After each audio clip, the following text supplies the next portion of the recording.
I've heard about Himiko of the Astral Express.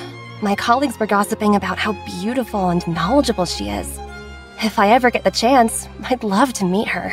Well, hey guys, welcome back to another video. And I want to talk about Topaz today because I'll be honest, she is kind of like a mixed bag. Depending on who you have and what you want to use or what you like to use, Topaz can either be like one of the best cracks that you can use or kind of like dead weight sometimes if you don't play with follow attacks or don't plan on like hyper carrying Topaz. Because what Topaz essentially is, she's basically like Kafka in a sense, because for one, she's a support that can buff up follow attacks and at the same time doing some good personal damage as well. And a lot of characters really would benefit having a Topaz on the team, like Clara, Himiko, Jinyuan, Blade maybe, because I don't know how valuable that is with Blade. Topaz could really elevate those units up a level because buffing a follow attack like one of the main sources of damage. Clara, all she does is counter, which is follow attack. Jinyuan, most of his bulk of his damage comes from Lightning Lord. And Himiko follow attack actually does a really good amount of damage, especially if you have a really good toughness break team like with Asa, Fushan, Silverwolf, and Himiko. So if you use any of those units, Topaz is actually a pretty good option, but if you don't have those units or don't plan on using any of those units or don't plan on using follow attack in general, then Topaz is not really a good option for you. But over time, Topaz will get better with new units that can use follow attack because Topaz is kind of future proof in a sense, because for one, her niche is so unique, because for one,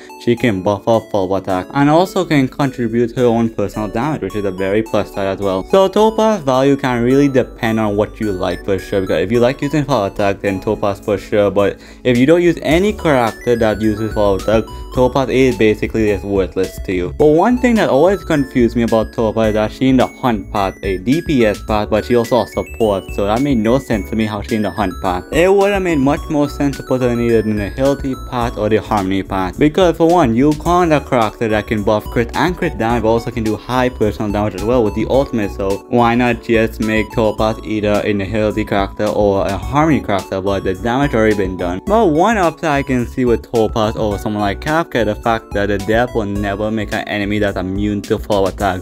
If they do that, that would be awful. So much character would lose value if enemies are immune to follow attack, like Clara, Blade, and Jinyuan. Like that would be a big L if the devs ever do that. But also that's gonna be very unlikely too, so we have nothing to fear about that. But I kind of wish Topaz was like a full-on DPS that wasn't reliant on Nami, more like a partnership with Nami, and at the same time more of a real DPS instead of like a support for follow attack, because I think it would have been so much cool. Like I know there's so much DPS and like we have so much DPS in Bowser, Blade, Jinglu, Jinyuan, Sealy. Like there is a lot of DPS, but at the same time I kind of wish they would have kept Topaz like a full-on DPS, because one, how cool Topaz is in the lore and all that stuff, because Topaz is like such a cool and visually pleasing looking character. I kind of wish she was a really powerful DPS, and probably then it's probably good for Topaz longevity, because for one, Topaz legit kind of immune to power creep in a sense, because the only way Topaz can get power creep if they do the exact same thing but buff up the pop attack even more and does more damage than Topaz. That's basically it. But I think I will still skip Topaz, because for one, I'll just get she on her rerun, because for one, I'm much more excited for like with the more upcoming units. Even though I use most of the characters Topaz work amazing with, I use Clara, I use Jinyuan, I use Himiko, and I use Blade in a sense as well. To me, I don't need her support or capability, because for one, I can already beat out MOC, so having another support would be nice, but at the same time,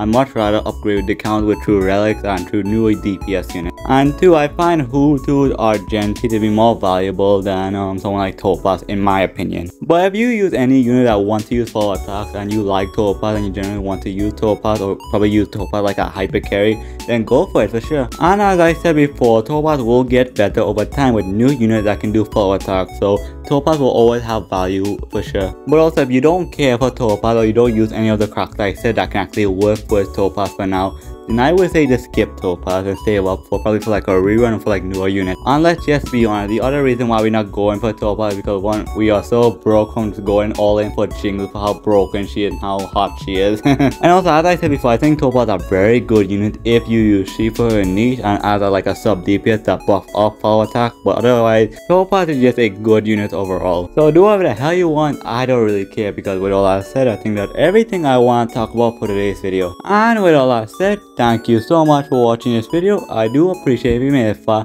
Let me know if you made it far and I'll heart your comment, because I would appreciate support to me. Let me know what you do next, and let me know what you guys think about it. Say you agree with me, disagree with this. Let me know down below, cause at the end of the day, I'm not gonna kill you. Meh, probably might kill you, but still comment anyway, cause all that stuff. But anyways, final thought is Topaz niche, of course she is, because for one, she's a support that buffs up power attack. But is she bad? Of course not. So she buffs up power attack. So any unit that does power attack will always appreciate having a Topaz on your team. So the Topaz will always have some value as long as that unit can do power attack, and Topaz can help out by buffing up the power attack, but also being like a sub DPS as well. So that's basically very nice. But with all that said, take care, love you guys, and I'll see you on the next video. Goodbye.